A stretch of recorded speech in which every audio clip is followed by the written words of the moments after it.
और बीजेपी के साथ में तो यह है कि कड़वा कड़वा मतलब मीठा मीठा गप, कड़वा कड़वा थू, जब जब किरोड़ीलाल मीणा, वसुंधरा राजे यहाँ पर कांग्रेस को घेरते थे। तो राजस्थान में सियासी संकट दिखता नजर आ रहा है। जी हाँ, सीएम भजनलाल की जो कुर्सी है वह कुर्सी खतरे में है। और क्या सीएम भजनलाल शर्मा की कुर्सी जो खतरे में है,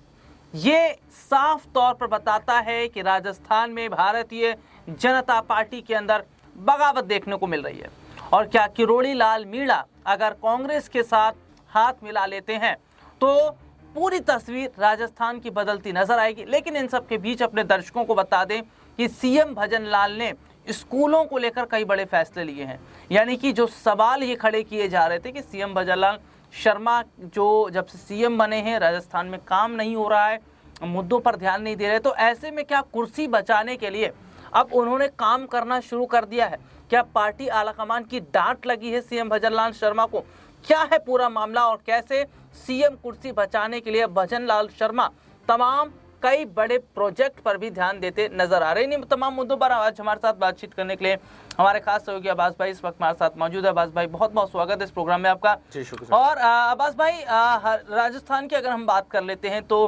काफी समय से सीएम भजनलाल शर्मा पर निशाना साधते रहे हैं किरोड़ीलाल मीणा और पार्टी के बेहद ही सीनियर लीडर में एक हैं। और ये भी देखा जा रहा है कि बीजेपी जो आलाकमान है यानी कि जेपी नड्डा हैं, शाह है, इनकी नज़र भी किरोड़ीलाल मीणा पर है। लेकिन जो राजस्थान में भारतीय जनता पार्टी के अंदर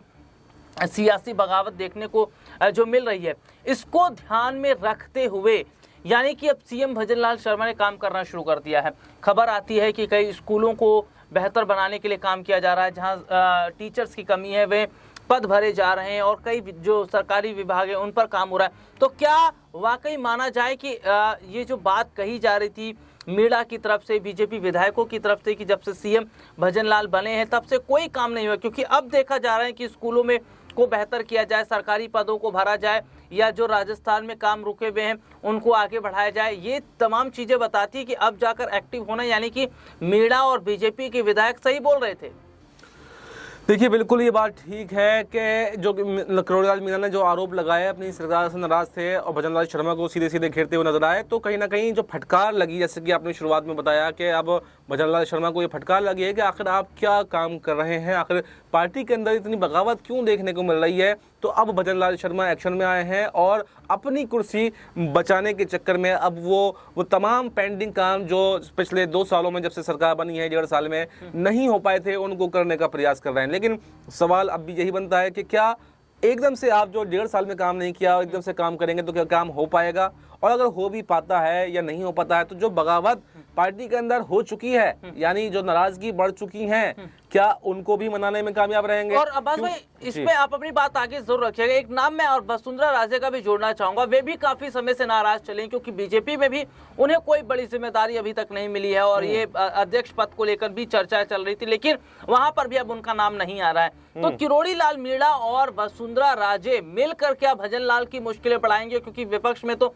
जो सीनियर लीडर अशोक गहलोत है, वे सचिन पायलट है, ये बड़े बड़े जो चेहरे हैं, ये मीणा को पीछे से सपोर्ट कर रहे हैं, समर्थन कर रहे हैं कि तुम आगे बढ़ो, हम पीछे हैं। जी जी बिल्कुल। देखिए वसुंधरा राजे और किरोड़ीलाल मीणा की अगर बात करें तो दोनों ही सीनियर नेता हैं। हालांकि दोनों में बहुत ज्यादा बनती नहीं है, क्योंकि जब वसुंधरा राजे मुख्यमंत्री हुआ करती थी 2003 में राजस्थान की, तब भी एक बार किरोड़ीलाल मीणा ने अपनी ही सरकार के खिलाफ बगावत छेड़ दी थी। तो उसके बाद में ये देखा जाता है कि दोनों नेताओं के अंदर बहुत ज्यादा बनती नहीं है। हालांकि कोई लड़ाई भी नहीं है, लेकिन अगर जैसे कि आपने कहा कि अगर दोनों साथ में आ जाते हैं, और एक चीज कही जाती है कि अगर मतलब दुश्मन जो है वो दोस्त होता है, तो भजनलाल शर्मा को अगर यहाँ पर दुश्मन मान लेते हैं दोनों लोग, जैसे किरोड़ीलाल मीणा मान चुके हैं, एक तरफ वसुंधरा राजे मान चुकी हैं, तो दुश्मन का दुश्मन जो है वो दोस्त होता है। तो अगर ऐसे में अगर दोनों लोग साथ में आ जाते हैं तो बहुत बड़ा झटका यहाँ पर भजनलाल शर्मा को लगेगा। और सिर्फ भजनलाल शर्मा को नहीं, बल्कि मैं समझता हूं केंद्र सरकार में भी बहुत बड़ा झटका लगेगा और नरेंद्र मोदी जी की सत्ता भी जा सकती है,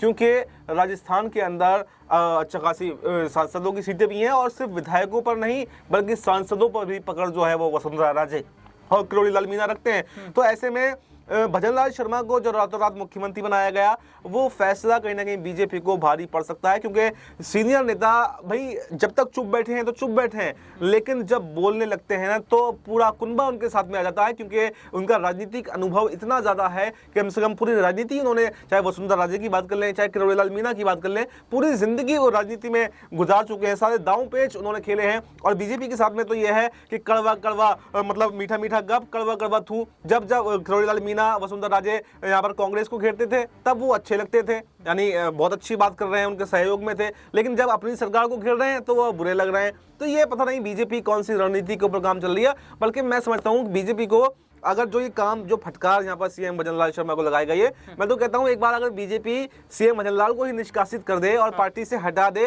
तो शायद भजनलाल शर्मा कोई बगावत नहीं कर पाएंगे, और वसुंधरा राजे भी खुश हो जाएंगी और किरोड़ीलाल मीणा भी खुश हो जाएंगे। अगर भजनलाल शर्मा को हटाकर वसुंधरा राजे को अब्बास भाई अगर सीएम राजस्थान का बना दिया जाता है तो क्या राजस्थान में हालात बेहतर होते नजर आएंगे? और क्या जो वसुंधरा राजे हैं वे इंतजार भी इस बात का कर रही थी कि कब उन्हें सीएम बनाया जाएगा, लेकिन भजनलाल की जो पर्ची है वे उनके हाथ में दी जाए, तो भजनलाल से क्या बेहतर काम वसुंधरा राजे कर सकती है? और वसुंधरा को अगर सीएम बनाया जाता है तो क्या जो पार्टी के तमाम जो विधायक हैं वे इनके समर्थन में हैं क्या?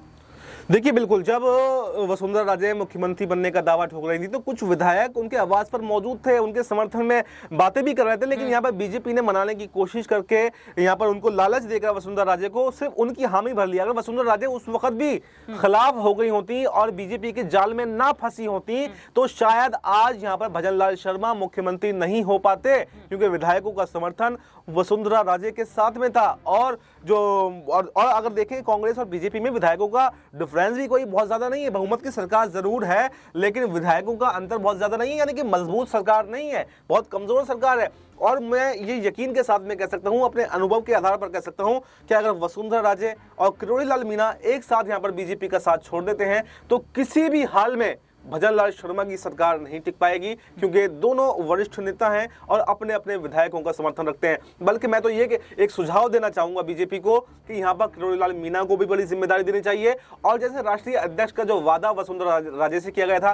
तो कम से कम मुख्यमंत्री न सही, आप राष्ट्रीय अध्यक्ष जो है जब आपको बनाना ही है तो वसुंधरा राजे को बनाने में दिक्कत क्या है? सीनियरिटी के आधार पर, किसी भी आधार पर हर तरीके से वो फिट बैठती हैं, एक महिला चेहरा भी है, महिला कार्ड भी आप उससे खेल सकते हैं। तो मेरा एक सुझाव भी रहेगा बीजेपी के लिए, वसुंधरा राजे को राष्ट्रीय अध्यक्ष पद का कमान सौंप दी जाए, और यहाँ पर किरोड़ीलाल मीणा को अगर मुख्यमंत्री भी नहीं बनाया जाए तो कम से कम डिप्टी सीएम जैसी जिम्मेदारी तो जरूर देनी चाहिए। तो ये देखिए, ये बहुत बड़ी बात है कि जो हालात बन रहे हैं राजस्थान के अंदर, क्या ऐसा तो नहीं कि सीएम भजनलाल शर्मा से कुर्सी लेकर